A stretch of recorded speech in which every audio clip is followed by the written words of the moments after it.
So in case you guys haven't noticed, college football has officially started that last weekend. But college football did not start in the continental United States. We actually went over across the Atlantic Ocean. We went to Dublin, Ireland for our very first college football game. As you guys may know, Navy did end up taking Notre Dame this weekend. And while there were two teams on the field, we'll put it like this just to put it nicely, right? There were two teams that were on the football field. One of them came ready to play, the other one not quite as ready. Notre Dame, when these two teams got together last year, Notre Dame did win this game, but it was a 35-32 victory. It was a game in which it was significantly closer. This game was a lot different. It was a not so close game at all. Notre Dame ends up winning big 42-3. And it was one of those games where for Navy, anything that went wrong actually did end up turning pretty wrong. You look at any facet of the game, Notre Dame just dominated on both sides of the football. Let's just keep it real. While Navy actually didn't turn the ball over, both teams took really good care of the football. No team turned the football over in this game. Notre Dame dominated 444 yards of total offense, while Navy was only able to amass 169 yards. That's all that happened over the course of this entire game. Now, what we did talk about this game, we previewed this game leading in to this matchup, and there was some things that I thought did happen that I was not surprised about, and then there were some things that did catch my attention a little bit more.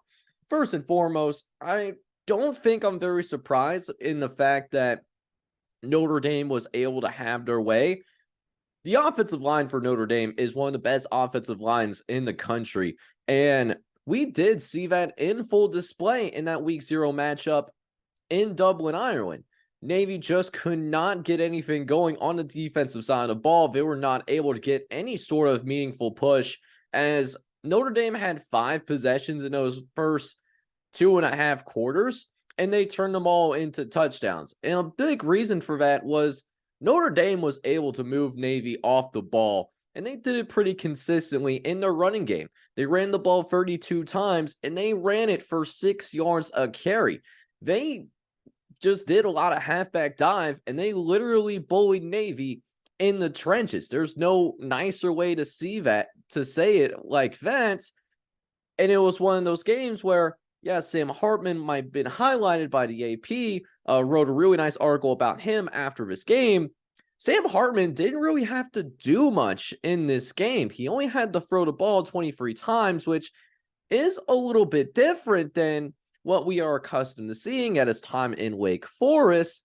But when Sam Hartman was asked to pass the football, they were extremely effective in doing that. Sam Hartman was extraordinarily efficient, 19 for 23, 251 yards, and 4 touchdowns. He was very effective, and he came as advertised to the relief of Notre Dame fans, because Tyler Buckner really struggled last season before he got hurt, and Drew Pine was fine. I thought he was an okay quarterback, but Sam Hartman is at another level, and we saw that in full display. And it helps that his offensive line gave him a lot of time. When he was at Wake Forest, he didn't always have that much time to make a decision, and seeing him have all day to throw the football, he just went out and put an absolute clinic. So, all things considered, I wasn't necessarily surprised that Notre Dame scored as many points that they did. I figured that Notre Dame was going to have their way on the offensive side of the ball. They had the much better offensive line. They were going to move Navy off the ball. And if Sam Hartman did his job, they were going to be fine on offense. And that's exactly what we saw. Notre Dame was more than fine on offense. They scored 40+ points. How can you be surprised by that? Now, the thing that I was surprised about, however, was the way that they handled the Naval triple option. Now, we were told that Navy was going to try to add some wrinkles in this triple option. They brought in an offensive coordinator from Kennesaw State to be a part of this program, and I was listening to it watching it on the broadcast. They're probably still about a year out from implementing those wrinkles, right? Because transitioning, and Georgia Tech has gone through this as well, transitioning from a triple option to a more traditional offense.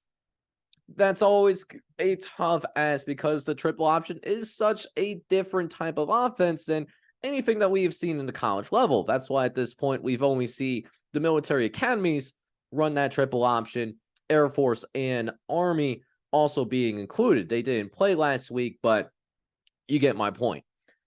Here's what did surprise me, however. So Navy ran the football 48 times. They averaged less than 3 yards a carry in those 48 times that they ran the football. So they had less than 150 yards rushing on offense. And when that's the centerpiece of your offense, that's a massive problem. Now, Notre Dame is a significantly better team than Navy, but a couple of things that we talked about in terms of how Navy is going to be able to pull this upset off was that, one, first and foremost, Navy has to be really good at running the football. They don't leave themselves much room for error. So last year, they finished top 5 in rushing in the country, but when running the ball is literally all that you do, 260 yards isn't enough. I thought that they're going to have to be around 300 yards rushing in order to have a legitimate shot of winning this game. And they weren't even close. They were held to 126 yards on the ground. So Notre Dame did a really good job of containing that triple option. Matter of fact, the Navy midshipmen did not even score until a few minutes left in the game when they did settle for a field goal. That was how that they got rid of this shutout in the first place. It wasn't when meaningful ball was happening. By the time the fourth quarter rolled around, Notre Dame had their backups in the game. So Navy was able to get a field goal off of that. However, even with that, one thing that Navy did do well, they did win the time possession. I thought that was an important thing for Navy to do if they were going to win the game. Navy did win the time possession. It was 33 minutes to 26. So Navy did have a 7-minute advantage on offense. They held the ball more often than their defense was on the field. So that was a positive sign for Navy. Unfortunately, when Navy did have the ball, they weren't able to do much with it.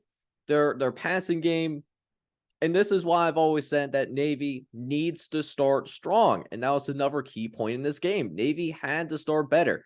This was an issue for the Navy midshipmen last year, too. Navy, last year, they were outscored 81-43 in the first quarter of action. So, like I said, if it was going to be one of those games where Notre Dame was going to be up 14-3, 10-0, or in this case, 14-0, it was going to be a long day for Navy because their offense is simply not built to throw the football and get explosive plays in that fashion. Matter of fact, even when they were getting blown out, they only threw the ball 7 total times.